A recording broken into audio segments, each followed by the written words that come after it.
Dje rreth orës 14 në Tetov, zyrtar policor nga sektori për punë të brendshme Tetov privuan nga liria personat HŠ 56 vjeç nga fshati Reqice Vogël e Tetovës dhe NS 55 vjeç nga fshati Kamjan i Tetovës. Gjatë kontrollit të kryer në automjetin Audi me targa të Tetovës, i drejtuar nga NS, është konstatuar se i njëjti kryente transport publik të udhëtarëve pa dokumentacion përkatës, ndërsa gjatë kontrollit të kryer tek HŠ, i cili udhëtonte në automjet, janë gjetur dhe sekuestruar rreth 40.000 euro në prerje të ndryshme. Ata janë ndaluar në stacionin policor dhe pas dokumentimit të plot të rastit, ndaj tyre do të ngrihet kallëzim përkatës nga neni 279 dhe neni 284A i kodit penal. Dje rreth orës 15:50 në stacionin policor në Gosivar, 49 vjeçari HM nga fshati Zdunje Gosivarit ka raportuar se në parcelën e babait të tij, SHM,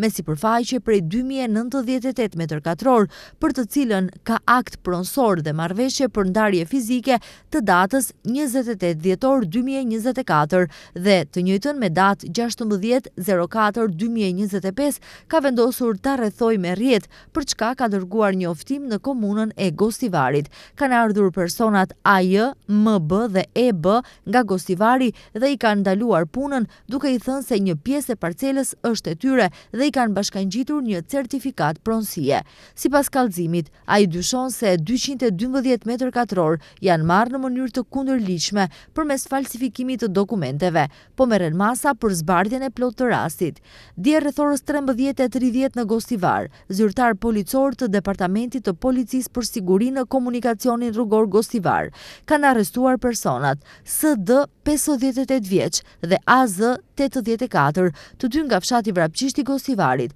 pasi që gjatë kryerjes së detyrës zyrtare, ndaj tyre janë sjellë në mënyrë agresive. Ata janë ndaluar në stacionin policor dhe pas dokumentimit të rastit, ndaj tyre do të bëhet kallëzim përkatës. Sot në rrugën Vëllezërit Gjinoski në Gosivar, zyrtarët policor të Departamentit të Punëve të Brendshme të Gosivarit kanë privuar nga liria personin AG 38 vjeç nga Gosivari, i cili dyshohet se në fillim të muajit ka vjedhur një motociklet në rrugën JNA në Gosivar. Ai është ndaluar në stacionin policor dhe pas dokumentimit të rastit, ndaj tij do të ngrihet kallëzim përkatës nga neni 235 i kodit penal.